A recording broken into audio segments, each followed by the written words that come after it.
Dalam waktu kurun 2 tahun saya berhenti itu saya kursus montir.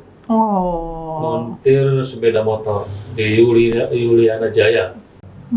Ditawarin untuk kerja sales di Jakarta. Sales di Jakarta. Oh, jadi udah lika-liku ya. Bentar lagi ulang tahun ya. Bulan depan. Bulan depan ulang tahun nih, Bapak. Nanti siapa tahu saya diundang juga nih.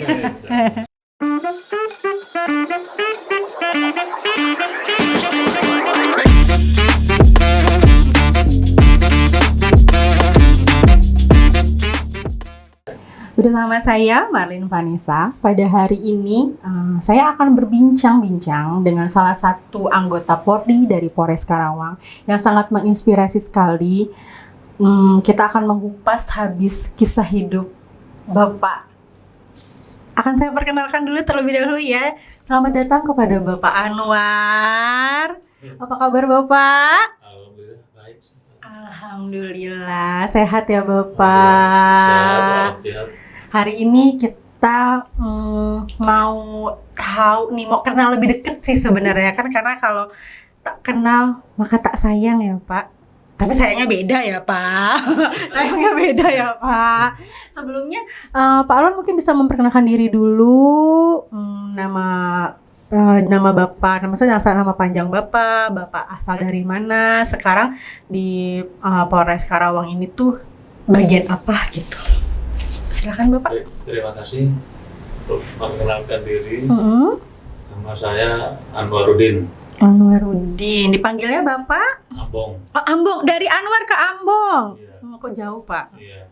Ambong tuh nama dari siapa gitu? Maksudnya siapa yang ngasih atau memang teman-teman dulu biasa manggil itu nama deket gitu atau gimana? Jadi Ambong ini setelah kita dinas di Polres ini nama kolsen atau panggilan untuk di radio itu. Oh, jadi kalau pakai radio yang kecil apa yang sekarang ini, kalau Ambong tuh kodenya ibaratnya kalau manggil Bapak. Kolsen pribadinya. Oh, Ya, gitu.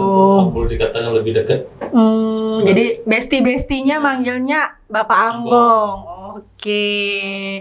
Nah, kalau Bapak Anwar sendiri di Polres Karawang ini di bagian apanya? Untuk sekarang jabatan saya KBO Lantas. KBO Lantas Polres Karawang. Sudah berapa lama Bapak menjabat? Ya, saya dari polisi yang menjabat ya. Menjabatnya kalau di KBO kurang lebih ada 3 tahun. 3 tahunan. KBO-nya, Di KBO-nya. Tapi kalau di Polres Karawangnya udah berapa tahun, Pak? Dari tahun 91. Oh, sudah lama sekali. Berarti seumur saya ya, Pak. Saya baru berojol, Bapak udah di Polres. Luar biasa berarti Bapak nih. Tapi kalau boleh tahu nggak, Bapak nih asli orang Karawang atau? Saya lahir di Indramayu. Lahir di Indramayu. Oke, berarti dari SD sampai SMA di Indramayu. Begitu menjadi polisi baru di Karawang. Oke, boleh cerita nggak sih Pak? Kan kalau anak-anak zaman sekarang nih kan mau jadi polisi tuh kayaknya benar-benar wah semangat antusiasnya ya. Karena saya pribadi tuh punya sepupu di Padang, di Sumbar. Dia tuh juga ikut tes polisi tuh sampai berkali-kali Pak. Gagal gitu, padahal dia tuh putra daerah dan dia juga dapat beasiswa juga di Universitas Padang gitu, negeri Padang, tapi mau tes polisi tuh susah. Kalau Bapak tuh ngalamin hal itu juga nggak sih? Ya, Kegagalan gitu loh. Ngalamin itu, mungkin bisa diceritain gitu loh, Pak, biar kita juga tahu gitu. Pengalaman saya dari kecil di kampung itu. Saya ini dilahirkan di Indramayu. Di Indramayu. Tanggal 7 bulan 7 tahun 1967. Oh, tanggalnya bagus ya Pak, 77. Ya. Oh, berarti baru ini dong. Bentar lagi ulang tahun ya. Bulan depan. Bulan depan ulang tahun nih Bapak. Nanti siapa tahu saya diundang juga nih. Berarti dari kecil di Indramayu dengan background orang tua polisi juga atau gimana? Orang tua saya pada saat itu jadi guru ya, guru agama. Guru agama, Masya Allah. Kalau pengalaman saya sempat saya juga berhenti di sekolah SMA, hampir 2 tahun saya mandek itu. Karena mengingat kondisi orang tua yang hanya golongan 2. Jadi kalau kita mau meneruskan sekolah pada saat itu selesai SMP itu dengan izin orang tua, karena mengingat kondisi orang tua yang benar-benar ya dalam memprihatinkan berarti ya. Memprihatinkan. Untuk di tempat tinggal pun hanya 4 kali 6 meter. Hanya pada saat itu masih pakai ubin, belum pakai. Dulu zaman tekel ya, tapi belum, masih pakai ubin. Nah, belakangnya ditambah setelah punya anak kedua, ketiga itu juga masih pakai bilik, ke belakangnya hanya berteras anak. Tapi Bapak berapa bersaudara? Kalau bersaudara 6-7 bersaudara. Oh, banyak juga ya Pak. Oh, Saya makanya paling tua. paling tua. Oh, makanya jadi sebagai seorang kakak harus mengalah ya, untuk bisa adik-adiknya tetap sekolah juga. Makanya Bapak sampai 2 tahun putus sekolah. Nah, putus sekolah saya pada saat itu karena orang tua pun sudah tidak mengizinkan lagi untuk sekolah. Saya nanya ke kiai lah, orang pinter, bimbingan atau mungkin motivasinya.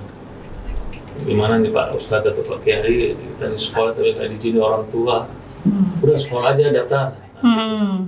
Nah, cuma pada saat itu memang kita menyadari melihat kondisi orang tua yang ya tidak mampu untuk membiayai saya. Nah, dalam waktu kurun 2 tahun saya berhenti itu saya kursus montir. Montir sepeda motor di Yuliana Jaya. Jadi Bapak buka ini juga, buka bengkel juga? Ya, setelah montir itu 4 bulan saya dapat ranking 4 dan saya memberanikan buka di rumah untuk membuka usaha dalam arti montir ya. Nah, nanti kita daftar sekolah lagi.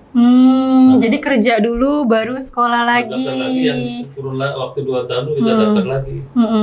Nah, sampai selesai, pas kebetulan pada saat itu ada kesempatan daftar ya.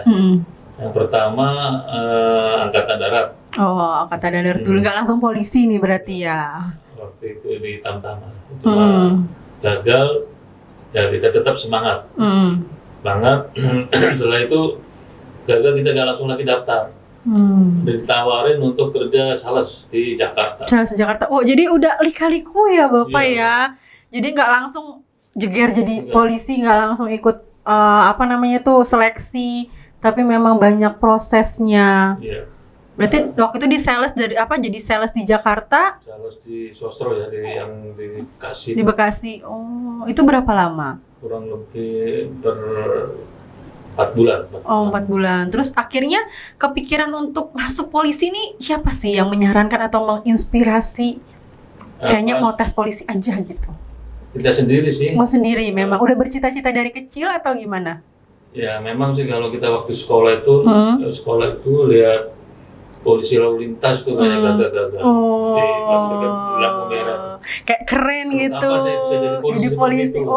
Masya Allah. Jadi emang benar-benar sudah ditanamkan dari dalam hati ya kan cita-cita ya. Mengingat juga ke kondisi orang tua.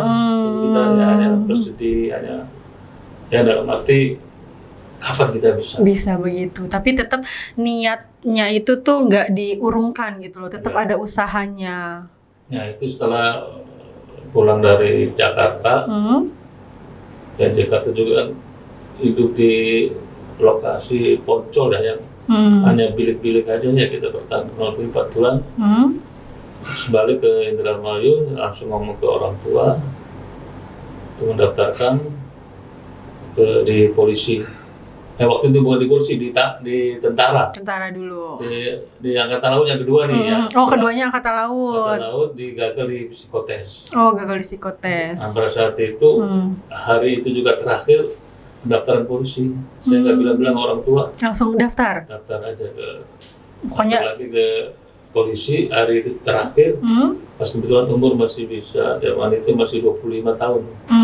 Berarti 25 tahun Bapak baru daftar polisi. Masih bisa untuk mendaftar. Proses-proses. Terus kembali lagi ke orang tua. Ya, minta doa, minta dibantu untuk minta doa malam. Supaya kita lebih dimudahkan, lebih ada jalan untuk meraih cita-cita saya. Itu aja. Berarti memang mungkin udah harus prosesnya begitu kali ya. Sebelum ini kita sambil minum kali ya Pak, biar lebih santai sedikit. Boleh minumnya ini Kang, disediain dulu. Biar lebih santai sedikit. Ya, terima kasih. Oke, mungkin bisa sambil diminum Bapak, karena kita akan ngobrol sedikit panjang. Jadi kalau mau minum silakan Bapak. Silakan Bapak diminum dulu. Santai komandannya. Oke, berarti tadi kan banyak proses ya Pak, nggak langsung, dan ternyata masuk daftar polisi itu di menit-menit terakhir gitu loh. Pendaftaran yang hari terakhir. Hari terakhir. Tapi itu juga nggak bilang orang tua. Oh, langsung daftar aja gitu loh. Karena kita keinginannya kuat ya, pokoknya Bismillah aja lah dulu, udah nih coba dulu gitu loh, masalah berhasil atau enggaknya gimana nanti, yang penting coba dulu. Tapi sebenarnya itu sih Pak, karena kan kadang-kadang orang itu suka nggak mau mencoba ya, udah underestimate, apalagi untuk kayak generasi Gen Z sekarang tuh apa-apa udah underestimate, udah overthinking duluan. Tapi Bapak tetap optimis gitu kan. Saat mendaftar itu langsung keterima atau gimana? Ya kalau untuk Polri langsung keterima. Alhamdulillah, berarti memang rezekinya ya Pak, udah muter kemana-mana, tau-taunya memang dicita-citakan itu yang keterima malah. Tapi prosesnya gimana itu Pak? Berat juga nggak sih? Ya kita tetap kemauan keras kita ini dengan semangat.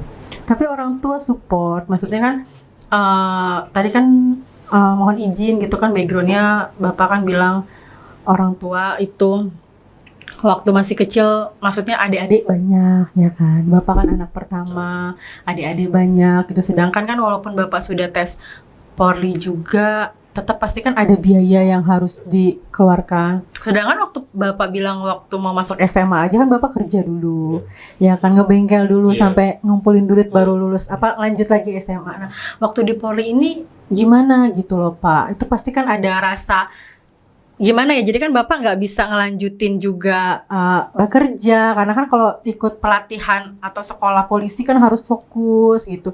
Itu gimana Pak, orang tua menanggapinya langsung support kah atau ada rasa gimana juga gitu? Ya alhamdulillah sih support, dalam arti dari segi moral pun di support ya, doa-doa kita. Kita bisa mendaftar ini, yang penting minta doakan kita untuk bangun malamnya. Kita bersama-sama bangun kita. Setiap kamar kita isi, ini bapak, ini ibu, ini saya. Untuk supaya kita dilancarkan oleh yang di atas. Nah, terus yang kedua ya support dalam arti apa adanya lah, untuk biaya finansialnya atau dukungan secara materialnya ya, orang tua ya apa adanya. Tapi kalau flashback masa kecil nih Pak, dengan kondisi Bapak yang dulu gitu kan, serba sangat, mohon maaf, sangat berkekurangan gitu. Kalau Bapak bilang waktu itu rumah aja lantainya masih tanah gitu kan, ukuran tinggal di bilik juga, sedangkan 7 bersaudara. Itu tuh gimana Pak kalau nginget masa lalu sampai sekarang? Kalau Bapak lihat, mungkin Masya Allah ya, pasti Alhamdulillah rumah pasti udah punya gitu kan, ibaratnya anak-anak Bapak yang sekarang mungkin tidak seperti mengalami kisah Bapak dulu. Itu gimana Pak perasaannya? Ya, kalau mengingat lagi waktu dulu sangat merintis sekali gitu loh. kalau perasaan saya yang sudah jarang tahun ini, ya kita harus punya kewajiban untuk mensupport maupun anak-anak kita, saudara kita yang mungkin masih nganggur ya. Ada 2 saudara kita yang masih nganggur, perempuan di sana yang nunggu rumah. Ya kita sendiri harus bisa memberikan support. Tapi kalau misalnya nginget yang dulu tuh masih suka sedih nggak sih Pak? Ya sedih karena sekolah aja 2 tahun berhenti. Pas kebetulan ya daftar Polri pun umurnya masih bisa memadai. Kalau tahu umurnya 21 tahun yang sekarang ya nggak bisa. Ya mungkin jalan awal harus seperti itu. Kita dengan ya tekun, dengan tabah, dengan ya minta doa kepada Allah, benar-benar Kuasa. memohon ya Pak sampai asli itu, sampai ya meneteskan air mata.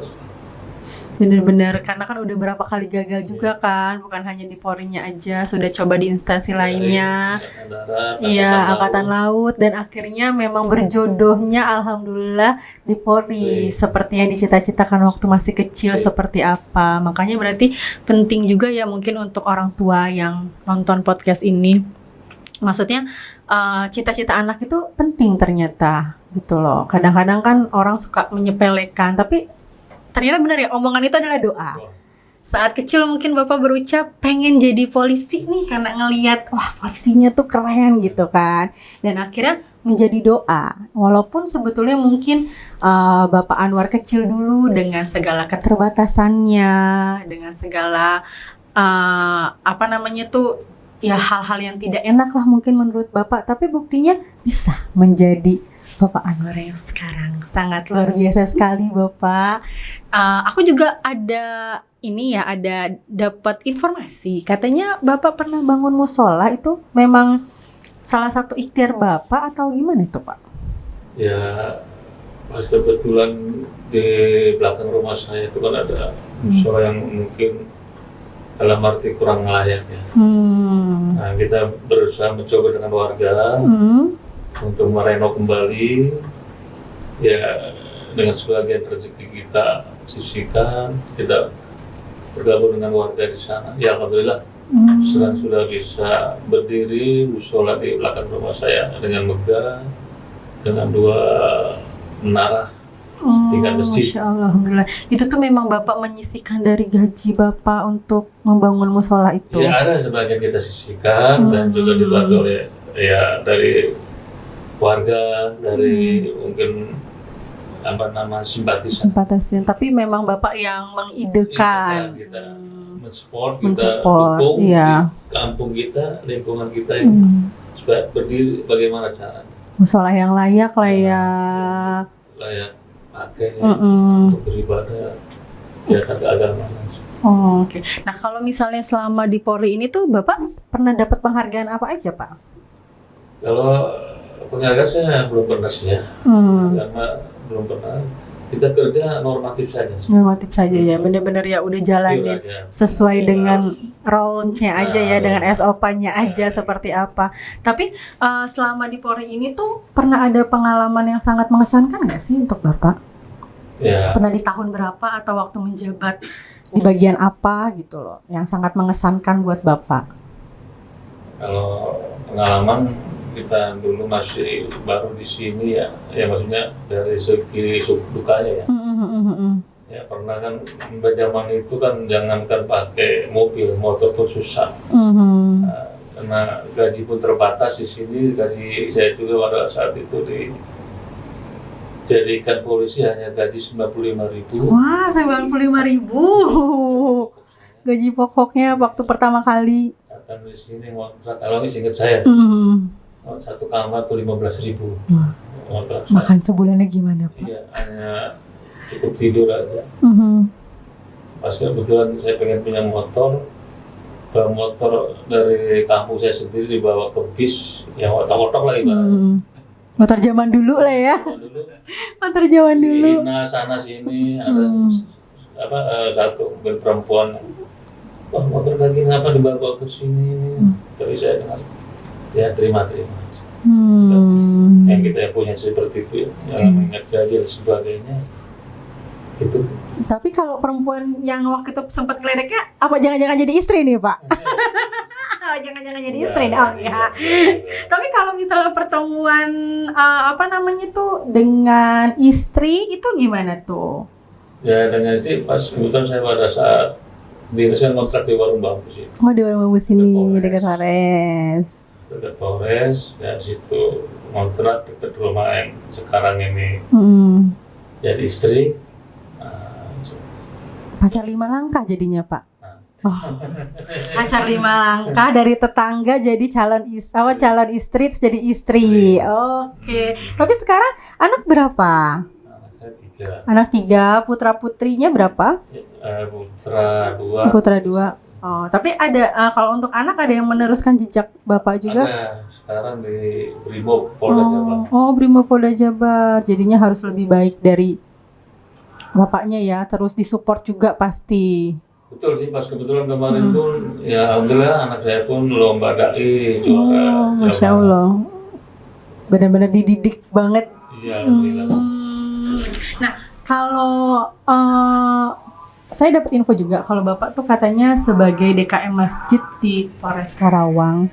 Berarti memang itu kegiatan rutin Bapak dari dulu atau gimana, Pak? Kita sehari-hari tuh kalau malam tuh tidurnya di Tajuk. Tajuk kan belum ada listrik, masih cempor. Oh, masih yang asap-asap itu, Pak? Iya. Masih yang asap-asap itu. Karena Nggak ada listrik. Oh, tapi kalau sekarang pasti udah maju ya, Pak? Ya, alhamdulillah. Berarti zaman dulu tuh masih gelap-gelapan, berarti bawa obor gitu, Pak. Malam-malam Berarti kalau obornya mati ya gelap gulita. Gelap gulita. Berarti memang dari dulu Bapak tuh sudah sering di masjid, berarti azan juga, Ya, insya Allah. mengaji malam juga gitu. Masya Allah ya Pak. Makanya sekarang terbukti ya anaknya kan. Ya, alhamdulillah. Masya Allah banget. Tapi kalau yang itu nomor pertama, nomor kedua Pak anak? Nomor pertama. Yang pertama. Kalau yang kedua? Yang kedua kerja di Astra. Oh, kerja di Astra.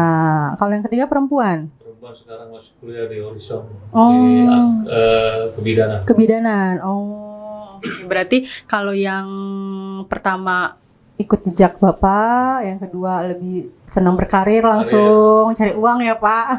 Yang ketiga kebidanan di Horizon. Nah, kalau untuk anak tadi kan 3 ya Pak, 2 putra 1 putri. Itu ada yang udah menikah Bapak?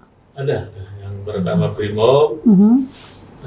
Kemarin juga sudah selesai S1-nya. Anaknya udah 2. Oh, sudah 2, udah ada cucu berarti ya. Yang kedua kerja di Toyota, KIC, anaknya baru 1. Oh, baru 1. Berarti kalau yang terakhir perempuan belum menikah berarti? Belum di kuliah di Horizon Kebidanan. Oh, kebidanan. Oke, berarti polisi yang 1 karyawan, yang ketiga masih kuliah kebidanan di Horizon. Berarti kalau udah ngumpul udah rame kan, udah punya cucu 3 ya Pak. Jadi anak 3, cucu 3. Nanti OTW pasti nambah lagi nih.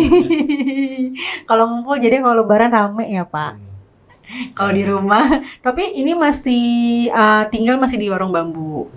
Masih tetap ya dari tahun 91 sampai sekarang berarti. Tetap setia di situ, nggak pindah-pindah.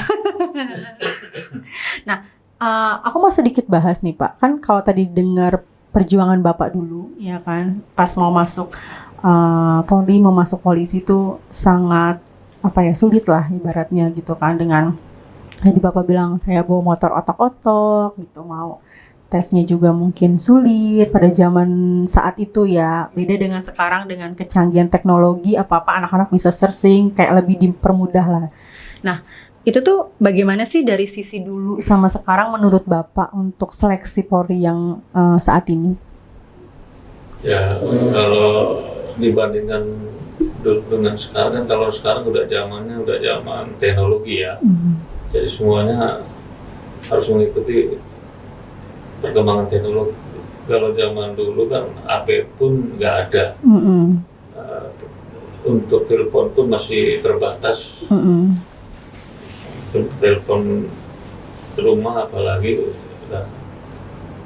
Untuk ya dibandingkan untuk dulu sama sekarang, kalau dulu memang lebih fokus dalam arti lebih ke ini ya, maksudnya lebih real kita untuk memotivasi dirinya. Gitu. Kalau untuk zaman dulu, nah kalau untuk zaman sekarang nih Pak, dengan kemudahan teknologi, maksudnya kan kayak informasi juga disebarnya luas, kayak pembukaan kuota sekian gitu. Karena kan memang kalau polisi itu setahu saya kan ada kuota-kuotanya ya. Kalau zaman dulu kita kan masih ABRI. Oh. ABRI, pendidikan pun beda. Beda. Oh, beda. Kalau saya dulu 11 bulan. Kalau sekarang lebih cepat ya Pak? Sekarang 5 5 bulan sudah. Iya kan ya? Ya karena kurikulumnya sudah murni ke kurikulum kepolisian. Kalau dulu masih kurikulumnya ABRI. Jadi ada masa basis sekian bulan.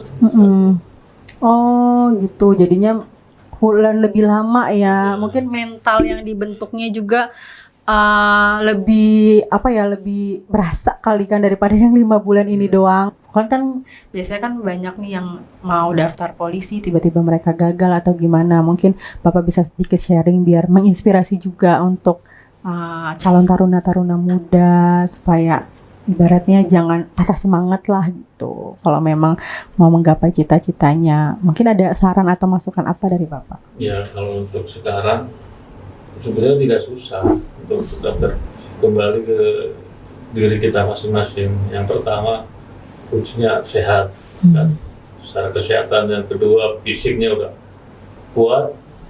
Nah, terus intelektualnya, pengetahuannya harus benar-benar udah dipersiapkan. Belajar sejak dini, berlatih sejak dini, cek kesehatan sejak dini. Dari perjalanan Bapak yang tadi gitu kan, pengalaman Bapak dari gagal masuk 3 instansi gitu sampai sekarang keterima di Polri, ada pesan apa sih buat junior-junior yang sekarang yang baru-baru merintis nih, yang baru-baru lulus dari kepolisian? Kira-kira ada pesan apa dari Bapak gitu biar tetap semangat untuk mengejar karirnya? Kira-kira ada motivasi apa dari Bapak untuk junior-junior di kepolisian? Motivasi untuk junior-junior saya, ya yang pertama kerja terus untuk prestasi pendidikan, ya kan, untuk menunjang karir kita ini. Jangan patah semangat, karena saya dulu juga waktu perjuangan saya itu sempat berhenti sekolah saya sekolah SMA ya Pak, gitu, karena faktor-faktor X-nya itu kan. Nah, karena kerja keras kita, ketekunan kita, alhamdulillah sampai saat ini nih kita pun sudah bisa mengenyang ke pendidikan lebih tinggi. Oh, berarti sekarang sudah sampai S1 atau S2 Bapak? S2. Oh, ya. Alhamdulillah. Berarti S1-nya Bapak di Karawang? Di Karawang. S2-nya di Jakarta. Oh, S2-nya di sana. Masya Allah banget ya. Berarti Bapak dari yang SMA aja sempat putus, ya kan? Sempat putus 2 tahun, kerja buka bengkel sampai akhirnya bisa ngelanjutin SMA. Terus Bapak keterima di kepolisian, bisa lanjut S1 sampai S2 saat ini. Masya Allah, alhamdulillah banget ya Bapak. Berarti karena semangat Bapak gitu kan, sampai bisa ada di posisi ini. Nah, kalau untuk calon-calon teman-teman mungkin anak muda Gen Z yang mau masuk ke kepolisian, ada pesan motivasi apa nggak sih Pak dari Bapak? Supaya kan, maksudnya kalau tadi kan Bapak cerita ya, zaman dulu itu kan segalanya sulit. Ya kan, informasi terbatas, bahkan mungkin mau kemana-mana juga sulit.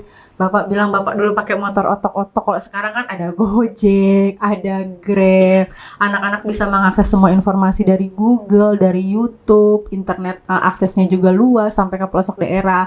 Nah, motivasi Bapak untuk anak-anak yang calon-calon mau jadi Polri ini apa sih gitu, biar mereka tuh nggak patah semangat gitu belajar dari Bapak, dari sosok Bapak Anwar, gimana? Ya intinya tetap semangat. Harus, itu Semangat, wajib ya Pak. Ya kan, yang paling utama. Nah, yang kedua ya kita harus kondisi sehat dulu. Nah, Benar. sehat, terus fisiknya udah siap, inteleknya itu. Nah, makanya di sini perlu belajar terus, jangan sampai diam, jangan patah semangat. Benar. Ya kan, kegagalan itu kan istilahnya keberhasilan Tertunda. Kita perlu mempelajari kegagalan kita apa yang kurang menjadi Mengkoreksi jadinya ya. Oh, kemarin kurangnya, iya benar. Koreksi diri sendiri ya Pak. Kemarin kurangnya apa? Sekarang Bapak belajar lebih lagi, bahkan bisa sampai S2, luar biasa sekali loh Pak. Kita tepuk tangan dulu dong buat Pak Anwar. Keren banget loh. sejarahnya sangat menginspirasi banget. Kisah Pak Anwar tuh dari seorang anak mohon maaf PNS yang cuma golongan 2 dengan 7 bersaudara. Waktu di Indramayu kehidupan juga cukup sulit pada saat itu, tapi Bapak tetap survive.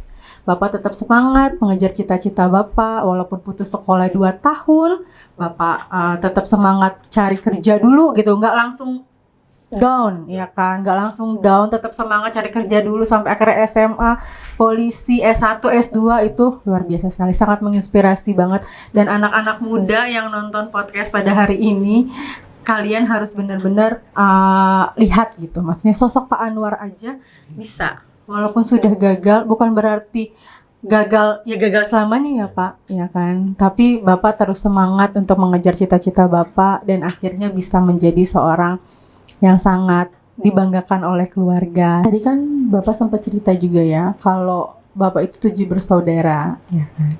Terus rumah itu kan bilik dan hanya beralaskan tanah ya Pak. Ya. Nah itu tidurnya gimana ya Pak? Soalnya kan saya tuh nggak ngebayangin gitu. Rumahnya tadi kata Bapak berapa, ukuran berapa?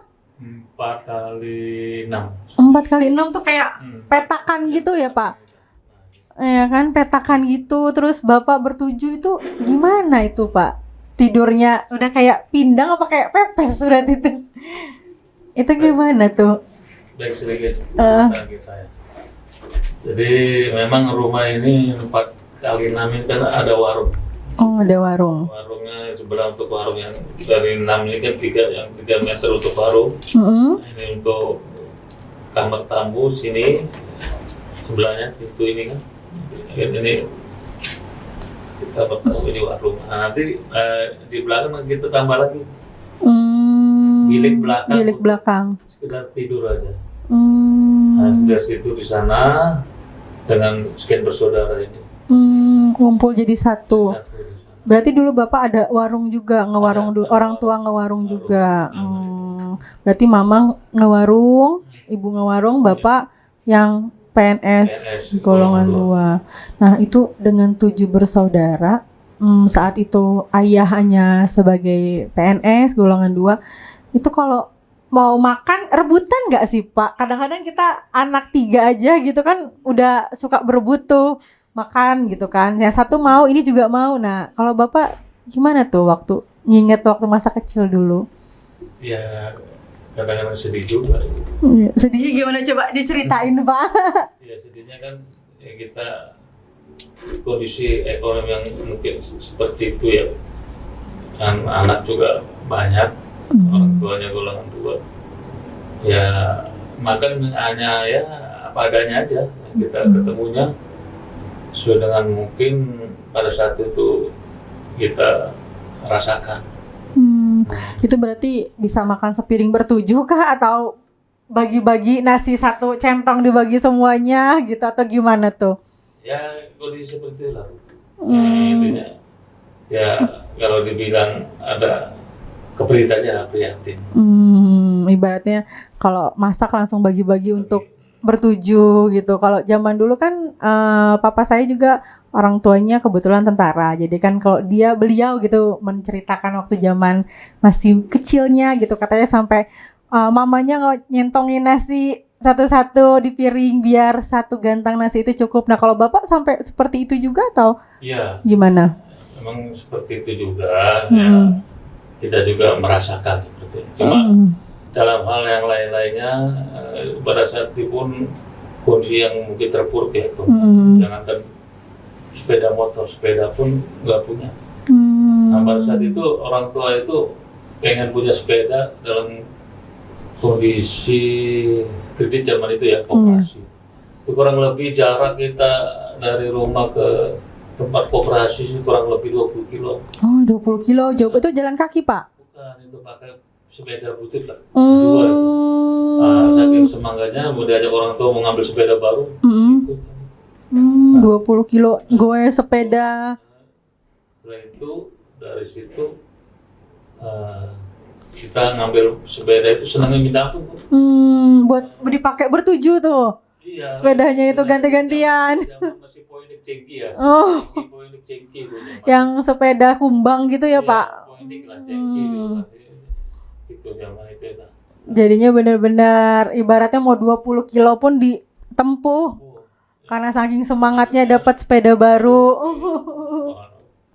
Benar-benar Masya Allah. Nah, kalau dengan keberhasilan Bapak ini kan memang tidak lepas dari sosok orang tua, ya kan, sosok ayah, sosok ibu. Tapi saat ini kan sudah tidak ada, sudah almarhum. Cuma kalau mengenang masa lalu itu support ayah dan ibu selain tadi Bapak bilang doa malamnya, tahajudnya itu, apalagi sih yang benar-benar berkesan untuk Bapak gitu, yang nggak pernah dilupain kayak wah dulu nih kalau papa saya atau kalau nggak mama saya seperti ini mungkin saya nggak bisa menjadi sosok Pak Anwar yang saat ini.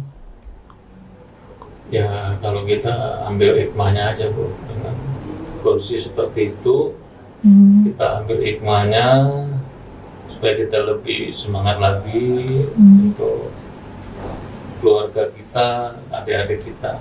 Dan sekarang pun masih ada ya dalam arti yang harus diperhatikan oleh kita. Tapi kalau dari orang tua gimana? Kalau didikan mah keras untuk pendidikan dalam hal mencari ilmu ya keras. Cuma karena faktor ekonomi aja. Jadi kalau kita ingat saya dulu waktu SD tuh, kalau memang nggak menurutin orang tua saya, ya sampai dipukulin, ditempelin, supaya kita lebih semangat lagi. Jadi memang cara mendidiknya seperti itu ya. Didiknya keras. Untuk cari ilmu, karena ke depannya karena faktor ekonomi itu akhirnya ya keputusan orang tua seperti itu karena menyangkut dengan biaya yang kurang. Berarti memang pendidikan itu nomor satu ya Bapak. Sih, karena orang tua saya kan dari seorang guru agama di kampung. Nah, ada pesan apakah dari almarhum ayah atau almarhum ibu yang sampai saat ini tuh masih terngiang sama Pak Anwar dan insya Allah masih dijalankan juga sampai saat ini? Ya, kalau pesan orang tua saya, jangan sampai namanya sholat kita ditinggalkan, terus doa yang malam itu jangan sampai nanti kita tinggalkan. Karena apa? Kita sendiri bisa begini, kita ngajak orang tua dan orang tua pun mengajak kita untuk berdoa bersama. Dan sampai sekarang masih tetap dijalanin. Makanya sampai sekarang. Pokoknya hari ini tuh banyak banget inspirasi dari kisah Pak Anwar. Benar-benar dari from zero to hero ya Pak. Dari seorang anak yang dari sosialnya juga mungkin kalau dibilang kurang berkecukupan, Bapak sempat putus sekolah, sempat kerja juga di usia SMA, tapi Bapak tetap semangat sampai akhirnya Bapak gagal di beberapa instansi dan sekarang menjadi seorang salah satu aparat negara yang mungkin sangat dibanggakan oleh orang tua dan juga keluarga gitu. Itu sangat menginspirasi banget dan mungkin banyak hal lagi yang pengen kita bicarakan sebenarnya nih Pak, cuma memang durasi waktunya yang nggak panjang, tapi nanti mungkin kita bisa bincang-bincang lagi, menggali lagi tentang sosok Pak Anwar supaya menginspirasi anak-anak muda. Jadi kalian kalau punya mimpi ingin menjadi suatu apapun itu, mau jadi polisi, mungkin mau jadi tentara atau apapun itu, jangan pernah berhenti bermimpi dan berusaha ya Pak. Benar? Karena usaha, ikhtiar dan doa ya Pak. Tadi kan Bapak Anwar bilang soalnya sholat malamnya terus dijalanin bersama orang tua dan akhirnya doa orang tua dan usaha Bapak, semangat Bapak yang menjadikan sosok Pak Anwar pada hari ini. Terima kasih banyak Bapak, sehat selalu Bapak dan keluarga, sukses terus karirnya. Semoga kita bisa bincang-bincang lagi di lain kesempatan dan menyambung cerita pada hari ini. Saya sangat bangga sekali bisa ketemu Bapak. Semoga Bapak sehat selalu. Kita ketemu lagi di lain kesempatan. Menyambung cerita, menginspirasi harapan. Inilah Titik Temu.